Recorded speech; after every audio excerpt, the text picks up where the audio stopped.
Voilà. Bonjour à tous, donc on est à la présentation du bachelier en électromécanique avec finalité maintenance.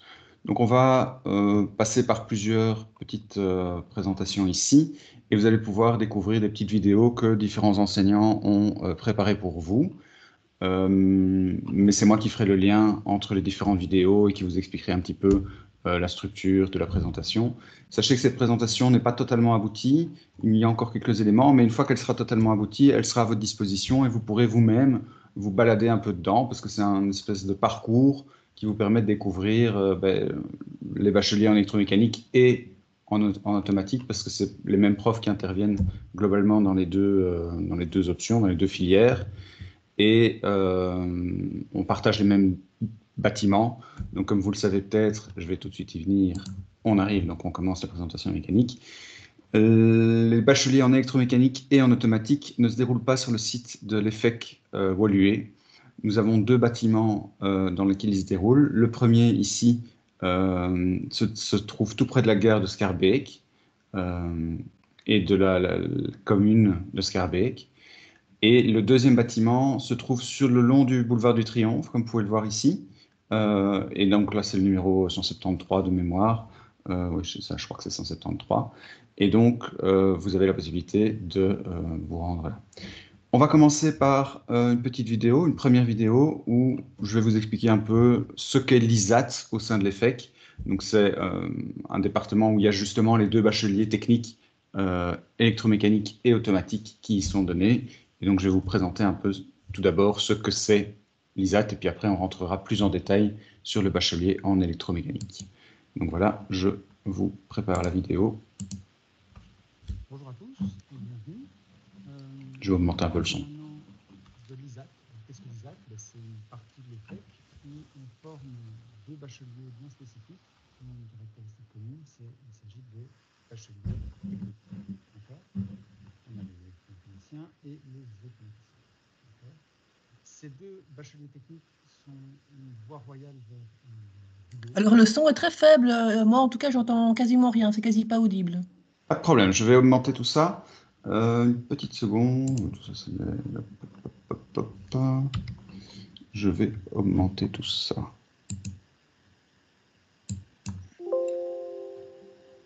Une toute petite seconde.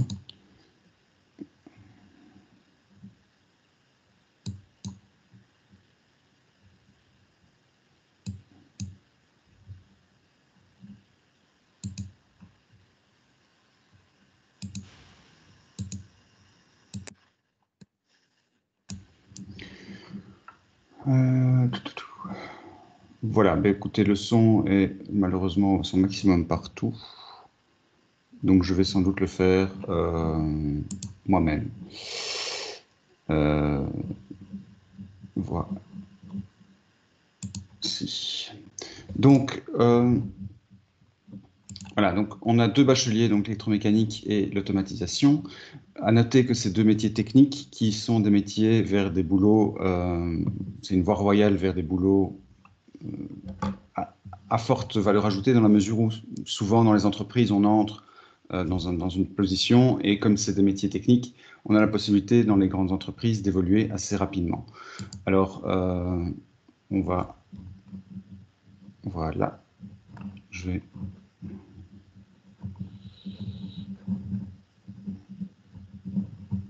Attendez, je vais régler un petit problème. Je suis vraiment désolé, mais histoire d'essayer d'améliorer la présentation, ce sera plus simple.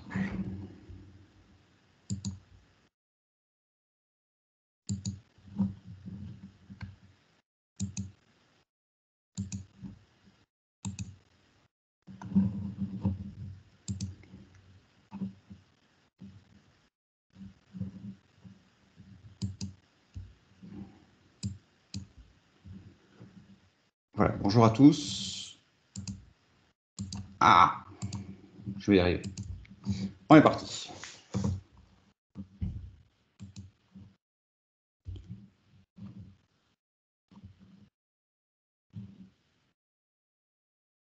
Donc voilà.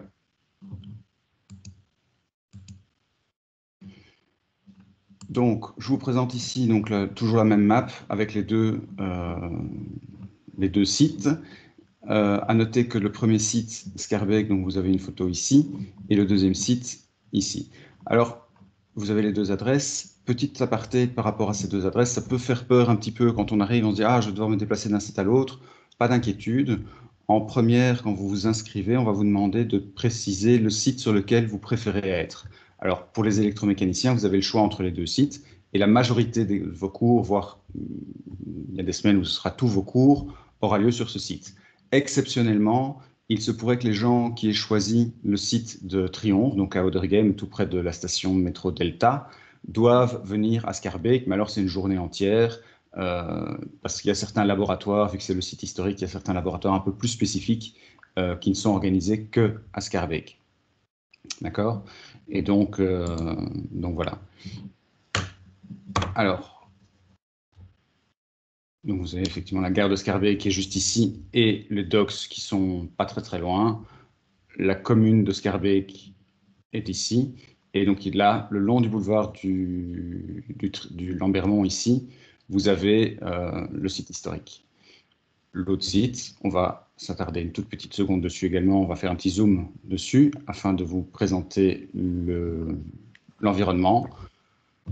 Donc vous avez le boulevard du Triomphe, on est numéro 173. Vous avez ici les casernes. Vous avez le 411 qui arrive ici, Delta, la station Delta, et le Chirec ici, entre autres le nouvel hôpital du Chirec. Donc voilà. Forcément, le campus de la Plaine de l'ULB que vous aurez reconnu pour ceux qui connaissent un peu Bruxelles.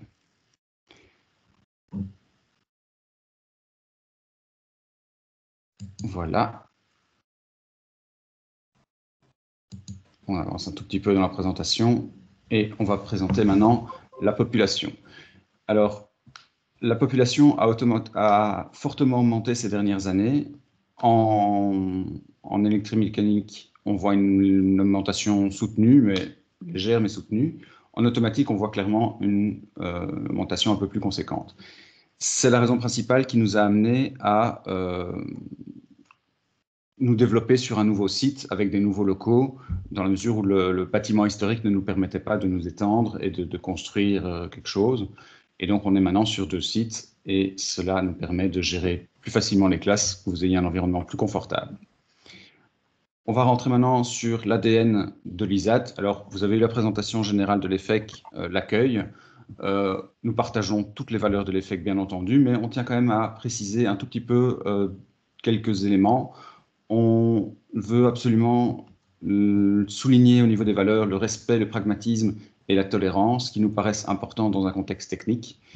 Et au niveau pédagogique, on va, comme l'EFEC, vraiment se spécialiser et s'attarder profondément sur les valeurs de la pratique et une formation professionnalisante. Vous allez devoir faire un stage en entreprise à la fin de votre cursus et vous allez devoir pratiquer. On a le plus possible alors, en dernière année, vous avez la possibilité, mais vous l'avez vu avec EFEC Entreprendre, qui vous a peut-être été présenté dans l'accueil, la possibilité de développer votre entreprise dans le courant de votre dernière année. On a une philosophie de pédagogie ouverte, c'est-à-dire qu'on va essayer d'ouvrir le plus de nouvelles pédagogies. Donc, on essaie de mettre en place du distanciel, mais constructif, avec des classes inversées, des projets, tout ce genre de choses. Mais on le verra plus en détail par la suite. On a également toute une partie différenciée. Vous aurez une vidéo où j'espère que le son marchera un tout petit peu mieux quand je vous la présenterai. Au niveau des sections, comme je l'ai parlé, on en a 2 principales, donc l'électromécanique et l'automatisation au niveau des techniques. Mais ces 2 métiers techniques qui ont la particularité d'avoir des petites spécificités. L'électromécanique, on s'attarde essentiellement sur le côté pluridisciplinaire, le côté puissance, donc le côté au niveau aussi bien au niveau mécanique qu'au niveau électrique, vous allez jouer avec des éléments qui sont un peu plus puissants et plus hardware. Au niveau automatique, vous n'êtes pas ici pour cette présentation, je le présente quand même un tout petit peu, il faut faire un petit peu plus d'abstraction. on sera plus du côté de la commande et donc plus du côté de l'automatisation, de la gestion des processus, etc. Et on sera un peu plus du côté software et donc un peu plus en développement de processus de commande, etc. Mais quoi qu'il arrive, on a bien 2 formations, mais il y a quand même, ça reste des métiers techniques de l'industrie. Ils ont donc un socle commun. Et donc, ce socle commun va s'illustrer dans les programmes où il y a des cours communs. Et la finalité est commune, c'est des jobs dans le métier de l'industrie, des jobs à forte valeur technique. Et donc voilà. Alors, on a plusieurs projets qui sont en train de se mettre en place. On essaie de développer au maximum des parcours pédagogiques différenciés. Donc, vous avez vécu comme nous cette crise sanitaire, ça nous a un peu bouleversés, ça nous a obligés de nous remettre en question dans nos pratiques pédagogiques classiques. Et dans ce contexte-là, on a développé énormément de matériel comme des vidéos, des simulations pour des labos et ce genre de choses. Et ce n'était pas l'idéal de donner cours en distanciel. On revient le plus possible de présentiel. À noter que depuis septembre, on n'a jamais arrêté le présentiel à l'ISAT parce que les labos ont été tolérés, ont été acceptés par les décideurs politiques. Et donc, on a pu continuer à donner les labos. Donc, les étudiants sont toujours venus au moins une journée par semaine durant toute l'année. Mais le reste du temps, c'était en distanciel, malheureusement, et ça nous a forcés à nous réinventer. Et on aimerait bien tirer parti de tout ce qu'on a fait, tout le travail qu'on a fait pour permettre de compléter notre offre pédagogique avec des petites vidéos supplémentaires. Et l'autre gros projet qu'on a, c'est le renouvellement de nos grilles programmes. À savoir que ceci, je vous le présente, mais c'est juste pour vous l'illustrer, c'est juste une illustration, on ne va pas rentrer en détail. Ceci, c'est notre ancienne grille programme. Et bon, outre le lifting du design que je présente ici, il y a énormément de choses qui ont été modifiées. Alors, on a gardé vraiment la base, mais on a essayé d'affiner le programme pour correspondre un petit peu mieux à ce qu'on avait comme retour des étudiants qui, après les études ici, allaient en industrie, nous disaient, tiens, là, on n'était peut-être pas assez formés, ou là, il nous manquait peut-être telle corde à notre arc. Et en fait, on s'est rendu compte en électromécanique que il y avait 2 profils essentiellement d'étudiants qui sortaient de chez nous. Des étudiants qui avaient vraiment aspiraient vraiment à directement aller travailler, et notre formation était vraiment adéquate pour ça parce qu'on a une formation professionnalisante, pratique, avec un stage à la fin qui leur permettait d'être prêts directement à intégrer le milieu professionnel et plus particulièrement le milieu industriel. Et puis on avait un autre profil d'étudiants qui, après les 3 années de bachelier, décidaient de se spécialiser via un master. Et donc, on a vraiment, je ne veux pas dire que c'est du 50-50, ça dépend d'une année à l'autre, mais on est dans les proportions entre 40-60 et 60-40, j'ai envie de dire, globalement. Donc, on s'est dit, voilà, là, il y a quelque chose à faire pour que les étudiants puissent, en fonction de leur aspiration, plus se préparer à un des 2 débouchés, j'ai envie de dire. Et donc, comme on pouvait le voir ici, il y a, on le verra en grand tantôt, je repréciserai, on va mettre en place dans le bloc 3, donc en 3e année, la possibilité de se spécialiser. Et donc là, on a vraiment toute une grosse évolution, mais je reviendrai sur cette grille programme juste après, pour vous la détailler un peu plus en détail. Voilà, j'arrive tout doucement. Et finalement, le projet principal qui nous occupe et qui nous a toujours occupé, c'est le projet c'est vous. Voilà. Donc, on essaye vraiment de s'orienter vers vous, d'adapter en permanence nos dispositifs pédagogiques, nos manières de vous encadrer, les stages qu'on peut trouver pour vous, etc., etc. On essaye toujours de vous orienter vers là. Alors voilà. Ceci, c'est la présentation générale de l'ISAT.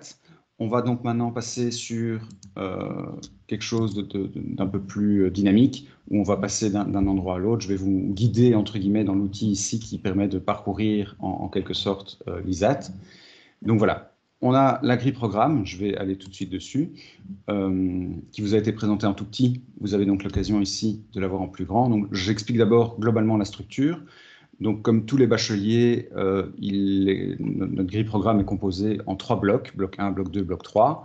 On vous souhaite de le faire en 3 ans, donc c'est le programme, en tout cas, c'est ce qu'on essaie de mettre en place, et c'est ce pourquoi on essaie de vous encadrer, c'est pour que tout se passe bien.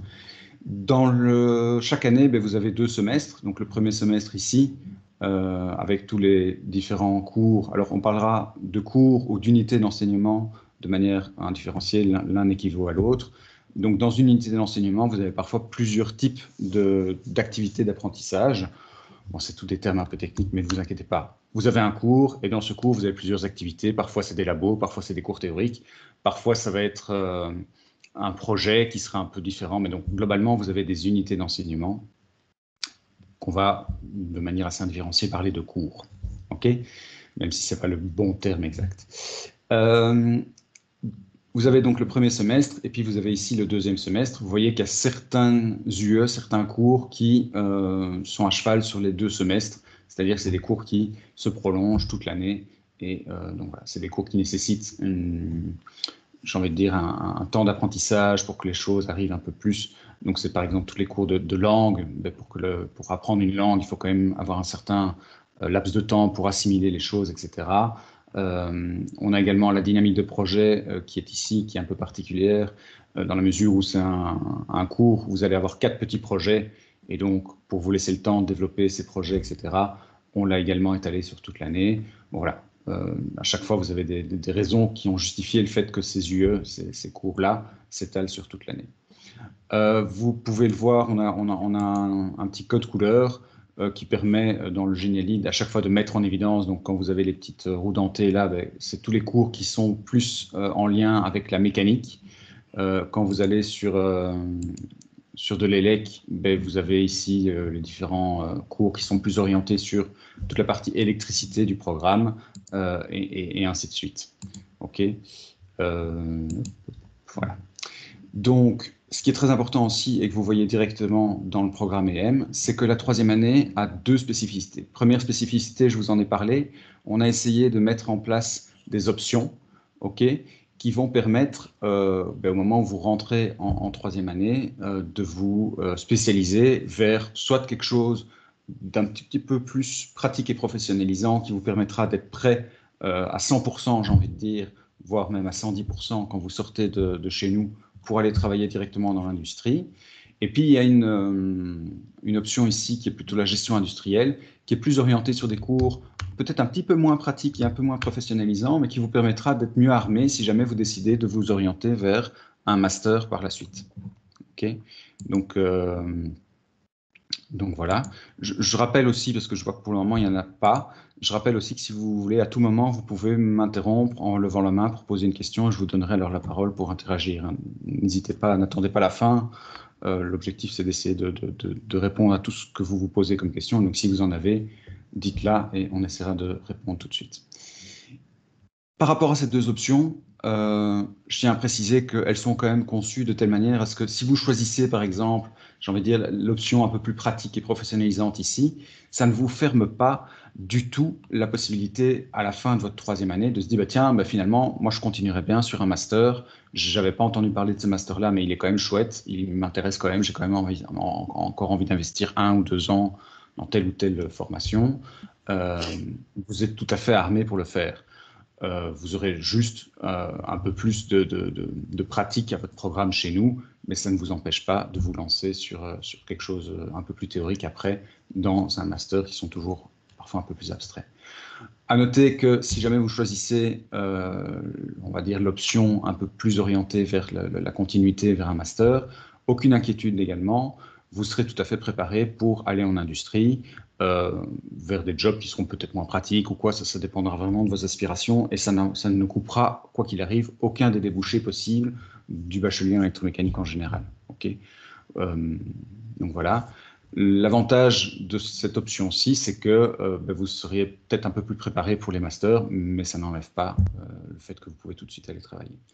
Par rapport au master et aux débouchés que vous pouvez, en sortant de chez nous, les formations que vous pouvez continuer en sortant de chez nous, il y en a plusieurs. Il y a tout ce qui est forcément ingénieur industriel, que ce soit en cours du soir, notamment à UCL, ou alors en cours du jour, à l'ISIB ou à l'ECAM.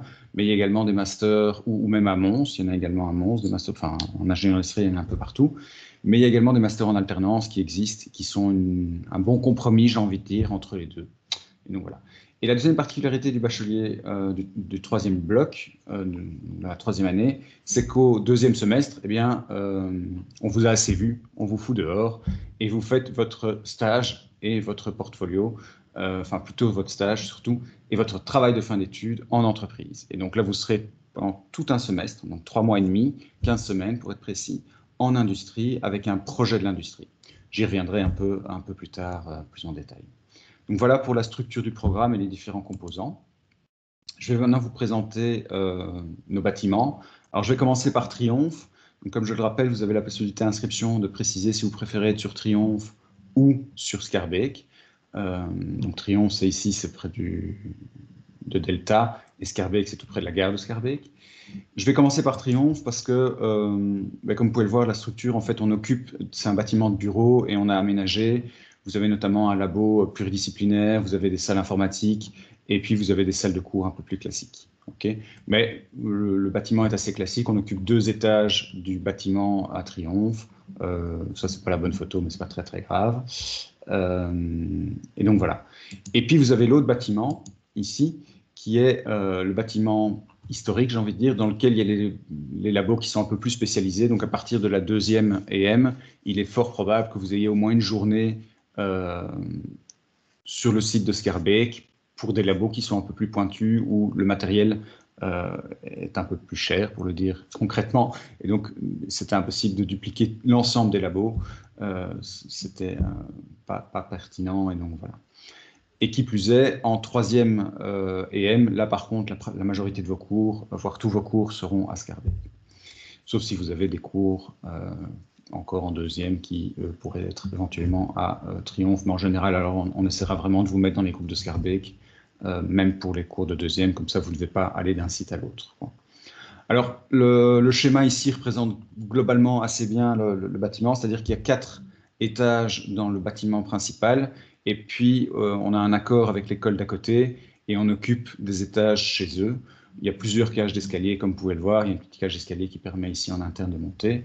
Alors ici, j'ai essayé de replacer vraiment les labos aux endroits où ils sont, pour que ça serve également un peu de visite guidée. Mais on va commencer par visiter quelques labos pour rentrer dans le vif du sujet, et notamment ce qu'on appelle le Fab Lab. Et donc le Fab Lab, alors là je vais juste devoir arrêter une toute petite seconde la présentation de l'écran, et puis je vais repartager mon écran dans une seconde. Aucune inquiétude, c'est juste ça me permet de remettre le son, et les vidéos ici, le son est un peu plus fort, et donc ça devrait très bien se passer. Donc là vous devriez avoir récupéré l'écran.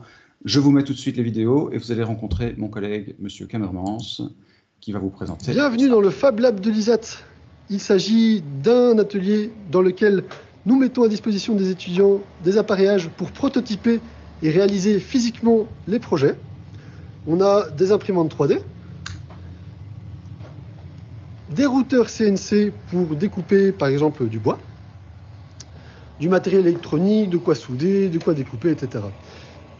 Voici par exemple un projet sur lequel un étudiant est en train de travailler. Il s'agit d'une maquette pédagogique à destination de futurs étudiants qui pourront la commander et la programmer avec l'aide d'automates programmables. Donc, juste pour bien se rendre compte, en fait, Petit tour du Fab Lab quand c'est un petit peu plus calme. Voici le type d'appareillage qu'on met à disposition des étudiants. Donc on a de quoi scier, on a des étaux, on a de quoi poncer, de quoi faire des petits trous. On a un petit tour à métaux. Voilà, il semble petit, mais il permet de faire le travail. On a bien évidemment des brutes dans lesquelles usiner, on a de quoi visser. On a une servante dans laquelle il y a tout du matériel, des trucs usuels, des tournevis, des clés, etc. Les ordinateurs qui commandent les routeurs CNC, encore une 3e CNC, et puis des imprimantes 3D. Voilà. Par exemple, regardons ce que les étudiants sont en train de réaliser. Alors, si je ne m'abuse, il s'agit d'un projet d'électronique, où les étudiants vont créer une boîte dans laquelle il y aura un dé virtuel, si j'ai bien compris. Voilà, donc comme vous pouvez le voir, le Fab Lab, c'est vraiment quelque chose qui nous permet de... C'est un atelier, en fait, dans lequel... Donc c'est un laboratoire de fabrication, d'où le Fab Lab. Et c'est vraiment l'atelier qui nous permet de donner accès aux étudiants à toute une série d'outils qui vont permettre dans les différents projets à ce qu'ils puissent réaliser leurs maquettes, des pièces spécifiques. Et donc, vous pouvez voir, on a des imprimantes 3D, donc ils vont eux-mêmes dessiner les pièces et les imprimer. On a des routeurs CNC qui permettent de découper, alors on vous l'a montré sur du bois, mais on peut le faire aussi sur des petits éléments de métaux en aluminium léger, ce genre de choses. Et puis on a toutes les parties découpe, vissage, etc. Voilà. Donc ça, c'est le Fab Lab. On revient sur le bâtiment du principal de Schaerbeek et on monte dans les étages. On va voir que, outre les parties très très pratiques et très très concrètes comme le Fab Lab, on a également des cours de base qui sont un peu plus génériques, notamment comme le cours de mathématiques. Et je vais vous laisser avec ma collègue Chantal Demuldre qui va vous présenter le cours de mathématiques, mais elle va également parler d'un processus qu'on a mis en mécanique et alors un peu moins en mathématiques et statistiques, mais qui est le processus de la différenciation, qui nous permet d'adapter nos enseignements en fonction des niveaux des étudiants. Et donc, comme vous pouvez le voir, le bloc, la tuile que je vous montre ici concerne ces trois cours-là, ces trois UE-là, et si jamais vous les retrouvez, donc on a vraiment toujours à chaque fois essayé sur chaque petite tuile de vous réorienter. Donc, si vous cliquez dessus, vous revenez là-dessus. Donc, quand vous aurez accès à la présentation, c'est vraiment tout est lié, et donc vous pouvez passer de l'un à l'autre. Je vous laisse avec ma collègue, Madame Demuldre. Bonjour. Que vous soyez en automatique ou en électromécanique, vous aurez au premier quadrimestre le cours d'analyse mathématique. Et pour dispenser ce cours, nous pratiquons la différenciation. En effet, nous avons face à nous un public hétérogène. Nos étudiants proviennent effectivement soit de l'enseignement général, soit de techniques de transition ou de techniques de qualification, et finalement certains proviennent de professionnels. Donc en résumé, ils ont un niveau de base en mathématiques assez différent. Et de plus, comme l'ont dit Burns et Einstein, chacun a sa façon d'apprendre, comme l'illustre ce slide.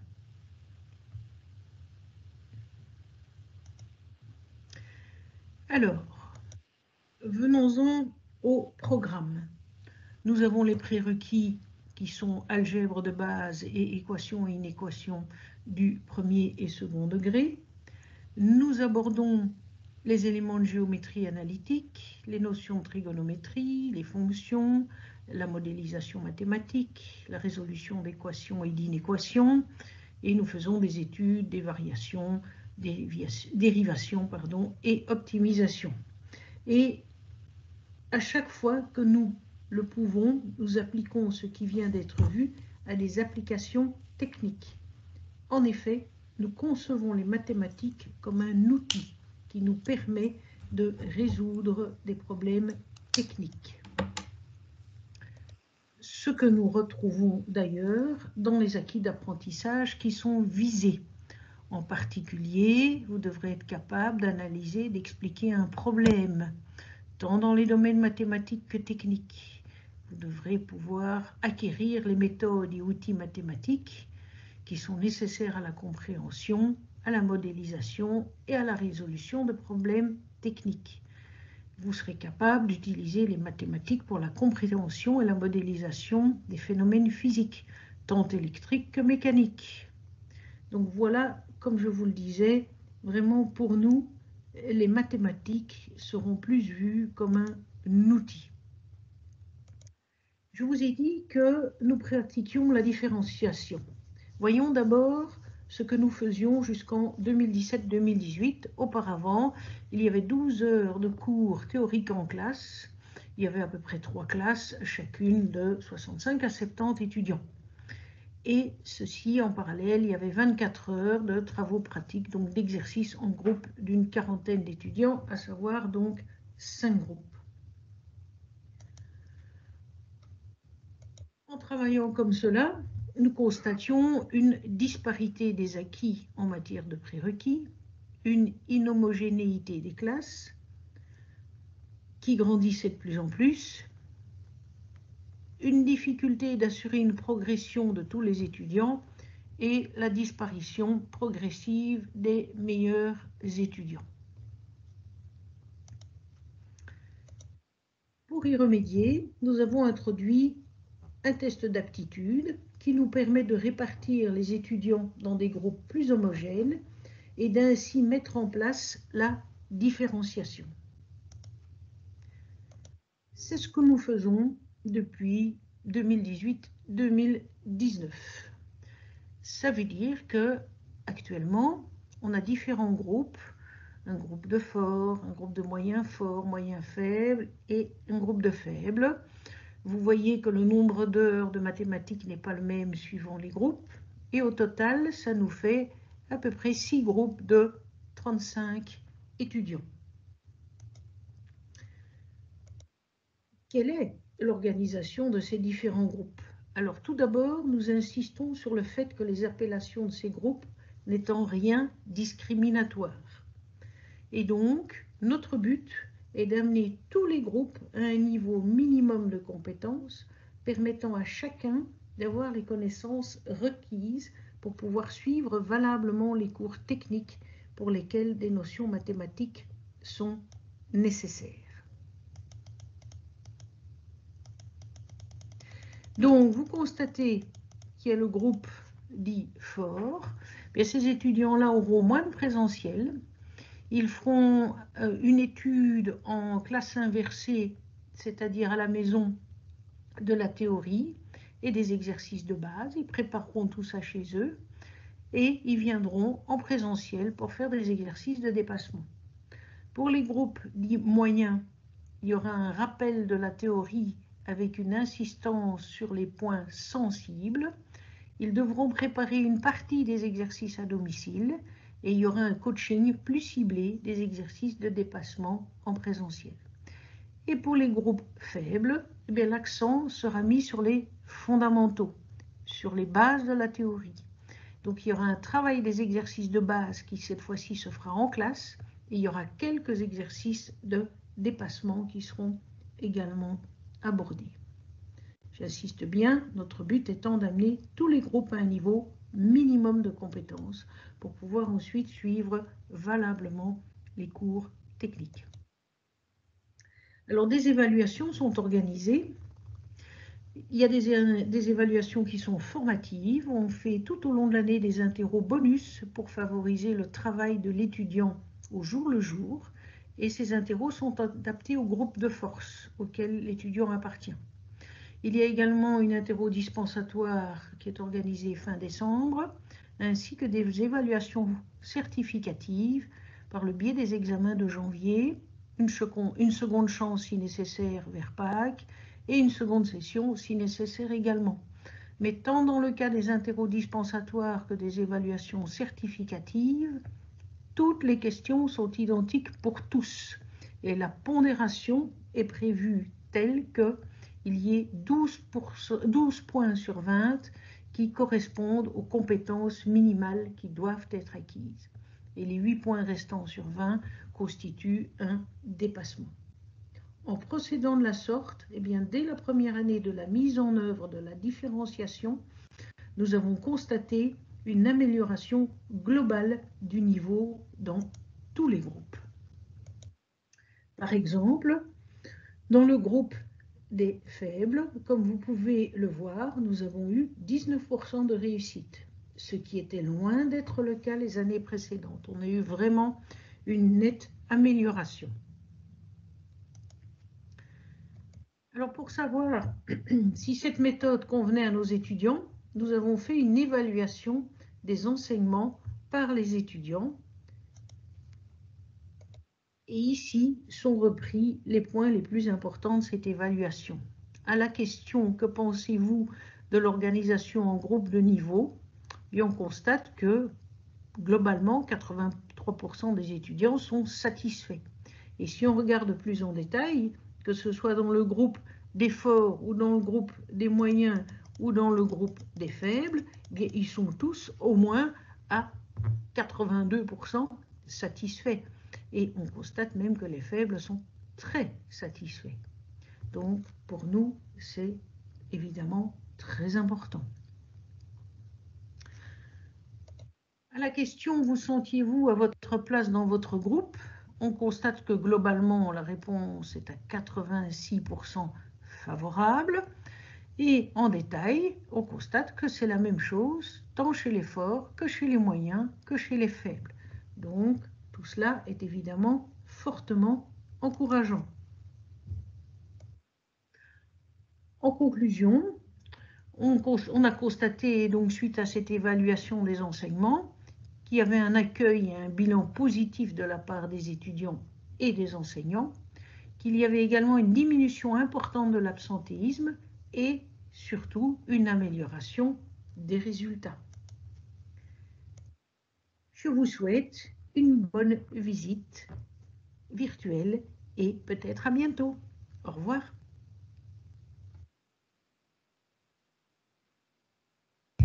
Voilà, donc je remercie ma collègue Chantal de Muldre qui a préparé cette petite vidéo pour vous.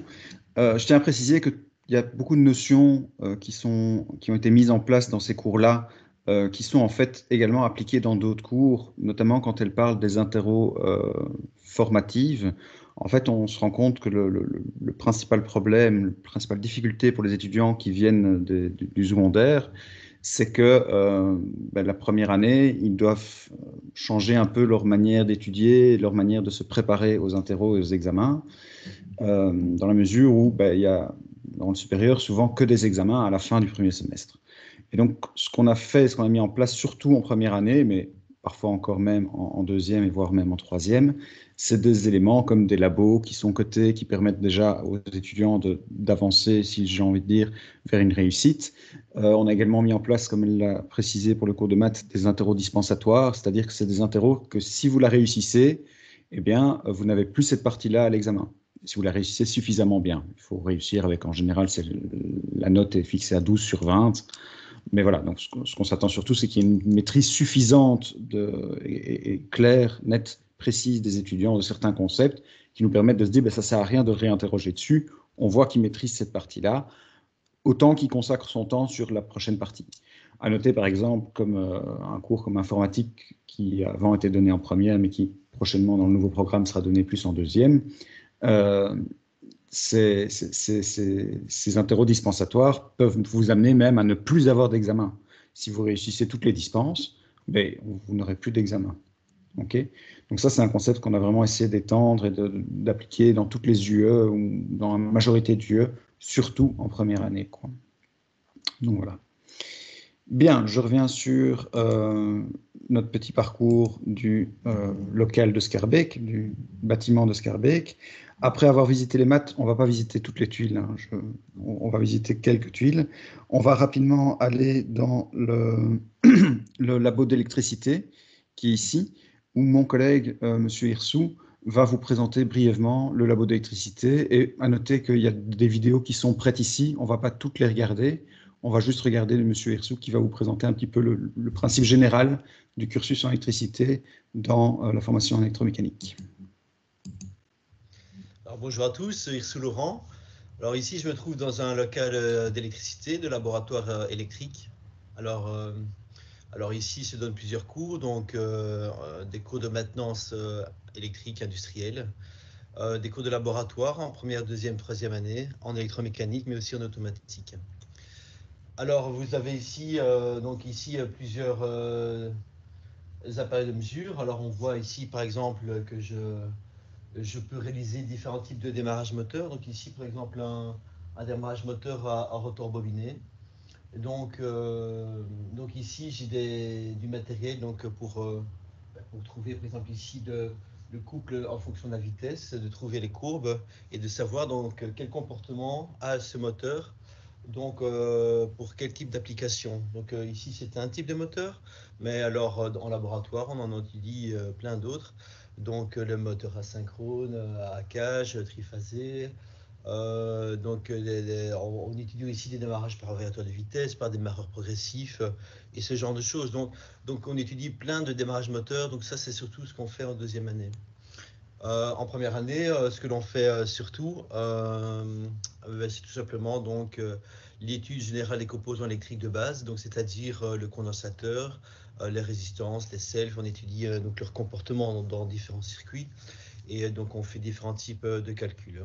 Donc ça c'est pour la première. Donc j'ai expliqué la deuxième. La troisième année, on fait beaucoup de maintenance industrielle. Donc là ici, on a des bancs de type pont roulant, des stations de pompage, des stations HVAC. Donc l'étudiant se trouve devant donc l'installation avec des plans. On crée des pannes, d'accord. Et donc le rôle de l'étudiant donc est bien sûr de dépanner, de rendre fonctionnelle l'installation. Voilà, merci de votre attention. Voilà, je vais encore passer une petite vidéo de Monsieur Hirsou. Ah non, ça c'est pas celle-là. C'est celle-ci que je vais présenter. Bonjour à tous, je vais vous présenter ici donc le local électrique. Alors voici à quoi il ressemble. Vous voyez différents postes qui se trouvent sur des armatures métalliques. Donc vous avez ici par exemple des différents types de matériel comme des condensateurs pour le laboratoire, des contacteurs, des relais, des arrêts d'urgence. Vous voyez ici que donc, en première année, on va se concentrer sur l'étude de la charge des charges du condensateur, sur la résistivité, sur la résistance interne des appareils des alimentations. Donc on verra aussi l'électromagnétisme. Et en deuxième année, on verra tout ce qui est donc type de démarrage moteur. Donc ici on voit une alimentation triphasée sur votre gauche. Vous avez aussi donc pour le démarrage moteur ici le moteur et le servo-frein qui va me permettre en fait d'afficher les courbes caractéristiques du moteur. Donc voici donc la commande du servo-frein. Alors on utilise d'autres types en laboratoire d'appareils comme ici par exemple un variateur de vitesse. Voilà, donc ici d'autres types d'appareils, ici un démarreur progressif qui est ici. Voilà, et puis après des différents types d'appareils de mesure, on a un analyseur de réseau ici donc pour mesurer le courant, la tension, mais pas que, les puissances wattées, déwattées, ce genre de choses. Donc en monophasé, un triphasé. Donc ça c'était pour la partie laboratoire, et puis dans ce local on fait aussi de la maintenance électrique. Donc vous voyez ici une station de pompage où l'étudiant devra dépanner cette armoire. Donc l'étudiant sera équipé des EPI, donc des équipements de production individuelle. Donc à savoir un test. Donc vous aurez donc le tapis à ses pieds, le casque et les gants. Donc il sera équipé d'un testeur et donc il devra dépanner à l'aide de plans, donc comme ceci par exemple. Voilà, donc de plans. Il devra tout simplement avec les plans bien comprendre le matériel à sa disposition et comprendre le matériel, mais aussi réaliser un dépannage. Donc voici un autre banc qui est une station de pompage. Alors c'est pas une station de pompage, celle-ci c'est la station HVAC. Voilà. Donc alors on voit que ici les équipements, on voit un variateur de vitesse qui est raccordé en réseau avec l'automate programmable et HMI, par des liaisons Profinet. Vous avez ici un autre banc qui est le tour, une simulation d'un tour, avec aussi armoire électrique. Ici la simulation d'un pont roulant. Donc avec la partie commande et les moteurs qui se trouvent là en dessous. Donc voici la partie sur la maintenance électrique. Alors que je vous ai parlé, il y avait des plans. Donc laboratoire, ils devront faire aussi des plans. Donc ça c'est un exemple de plan où les étudiants devront réaliser des raccordements sur papier, mais aussi en laboratoire. Voilà ce genre de plan. Je vous remercie de votre attention. Bonne journée à vous.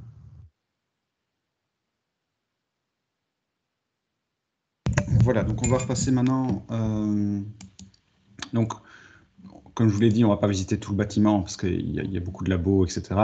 On va faire un petit break dans les locaux techniques et on va passer sur un local, enfin la petite tuile ici, c'est pas vraiment un local, mais on a mis la tuile ici. On va vous parler de tout ce qui est stage de fin d'année. Donc, vous avez vu le programme et vous avez bien constaté qu'à la fin, le deuxième quadrille, donc le deuxième semestre de votre dernière année, eh bien, vous n'aurez plus de cours, plus d'unités d'enseignement, vous serez en stage.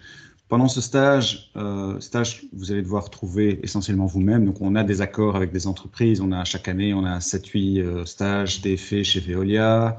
On a des stages chez Engie aussi, 7-8. On en a beaucoup à la SNCB, on en a à la STIB, Universels, donc dans tout ce qui est pharma, on en a également. On en a régulièrement 2, 3, voire 4 dans des entreprises qui sont dans l'aéronautique. On en a dans des bureaux d'études comme Studibel. Et puis toutes les grandes entreprises qui s'occupent aussi bien de l'électricité, de la fourniture d'électricité, etc. Tout ce qui est automate, voilà. On a également l'agroalimentaire. Alors j'ai mis Puratos, mais on en a déjà eu chez Orangina. Enfin voilà. Donc on est vraiment dans toutes les industries. On a déjà eu, je trouve plus le nom, les frites belges là. Donc voilà, bon, soit. Donc chaque année, on a une centaine de stages qui ont lieu. Donc forcément, il y a beaucoup d'entreprises qu'on visite et qu'on est en lien avec beaucoup de gens dans le milieu industriel. Ça nous permet, nous en tant que profs, de nous maintenir à jour et ça vous permet, vous, d'être confrontés au monde réel de l'industrie, aux problématiques réelles de l'industrie. Ça veut dire quoi? Eh bien, ça veut dire que vous allez devoir, dans le cadre de votre stage, effectuer votre travail de fin d'études. Ça veut dire que vous allez vous-même devoir faire un projet de l'entreprise pour l'entreprise avec les normes de l'entreprise. Bien entendu, encadré par l'entreprise avec quelqu'un qui va vous suivre dans le sein de l'entreprise.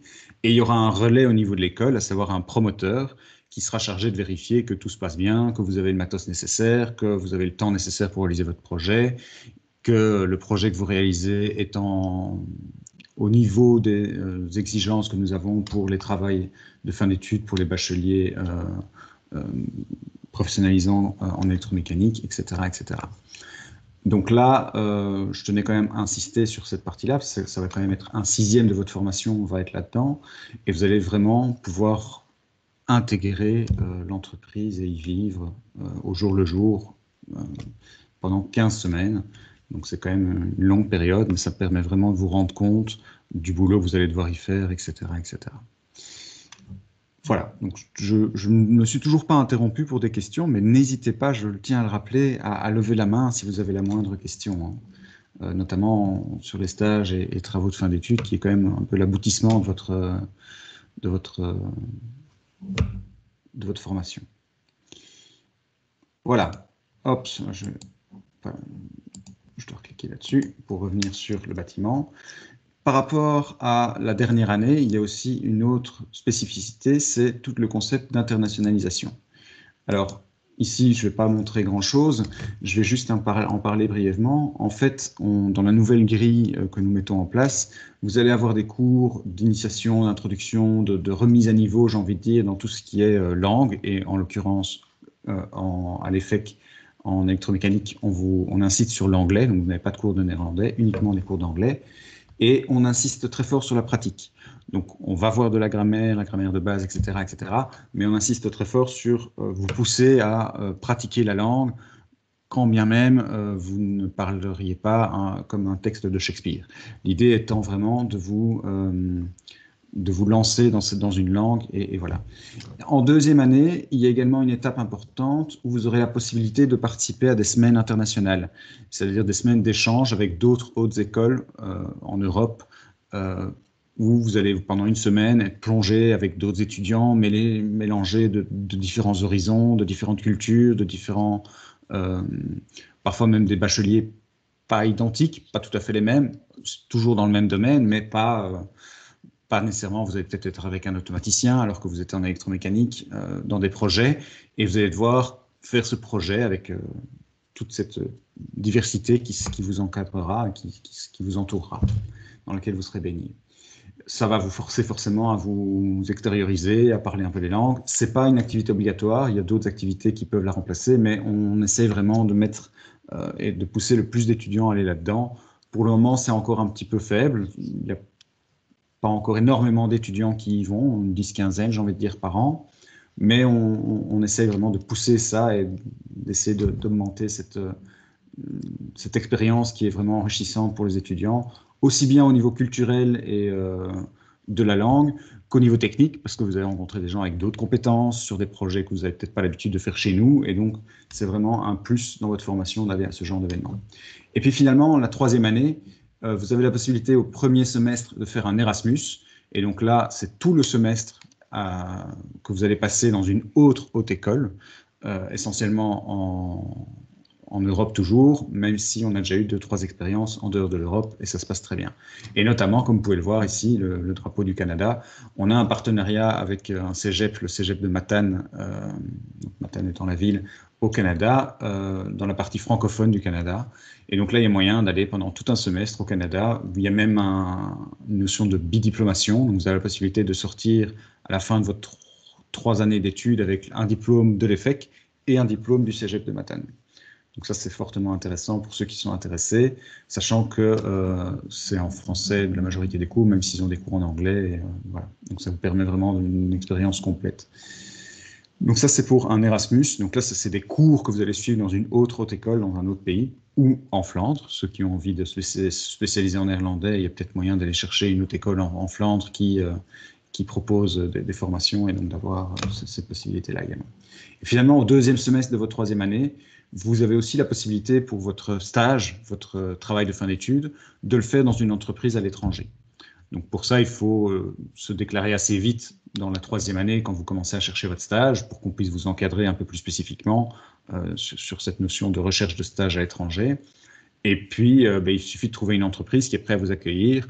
Forcément, le promoteur ne viendra pas vous visiter parce que malheureusement, l'EFEC ne nous paye pas des billets d'avion parce qu'on a déjà eu des étudiants à Bangkok en Thaïlande, on a déjà eu des étudiants à Shanghai, on en a eu un peu partout, on en a eu une en Équateur, au Canada forcément, toujours avec le lien avec le cégep de Matane, il y a des étudiants qui ont aussi fait leur stage via ce lien-là. Et puis on a eu des pays un peu plus classiques, j'ai envie de dire, ou un peu plus proches, européens, France, Allemagne, Norvège, Angleterre, Luxembourg, ça c'est pas... Donc, il y en a d'autres, j'en ai sans doute oublié, mais c'est les principaux en tout cas. Donc voilà pour tout ce qui est internationalisation. Et alors, je pourrais aller sur une autre tuile si jamais il n'y a pas de questions, mais j'ai vraiment envie de vous laisser quand même la parole, il ne reste pas beaucoup de temps. Donc si vous avez des questions, c'est vraiment encore un peu plus le moment qu'avant. Donc n'hésitez pas à intervenir si vous avez une petite question. Ou si Madame Marcia qui nous a rejoint a une précision à faire. Oui, ben je veux vous dire que je suis dans la réunion Teams où vous pouvez aller déposer vos questions parce que M. Cordier va entamer une seconde conférence pour les automaticiens.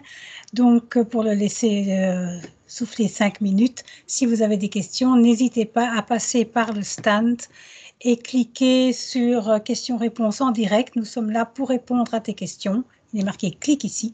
Vous cliquez dessus et vous viendrez dans une réunion dans laquelle je pourrai répondre à toutes vos questions. Voilà, donc comme Madame Martial le dit, je dois effectivement vous laisser, enfin, je reste dans cette réunion-ci parce qu'il n'y a qu'une seule réunion planifiée pour les 2 présentations. Donc si vous restez, vous pouvez assister maintenant à la présentation qui va commencer vers 11h, 11h03 pour les automaticiens. Et d'ici 11h, 11h03, si vous avez une question, ben, je suis là, autant en profiter, hein, pas de problème. Voilà, je passe de l'autre côté pour ma part. Oui. À bientôt. Oui, donc effectivement, si vous avez des questions et que vous allez sur le stand, vous retrouverez Madame Marcia, qui est la directrice de l'implantation ISAT Scarbeck et Triomphe. Et donc c'est elle qui coordonne les programmes, qui gère tout l'aspect administratif, qui nous permet à nous de donner cours dans les meilleures conditions. Et donc, vous allez la rencontrer si jamais vous allez poser des questions sur le stand. Et c'est elle qui pourra vous répondre à toutes vos questions, notamment sur les conditions d'inscription, les débouchés, ce genre de choses que je n'ai pas pu aborder en long et en large ici. Mais si vous avez des questions, je suis disponible. N'hésitez pas à lever la main. Sinon, je vous souhaite à tous une bonne journée. Mais moi, je reste ici. Donc, vous pouvez partir ou rester pour la deuxième présentation qui va contenir quelques éléments similaire à cette présentation-ci, parce que, comme je vous l'ai dit, on a beaucoup de choses en commun, mais qu'il y a des... Je vais insister forcément sur 2-3 éléments en plus, plus propres aux automaticiens. Et donc, voilà.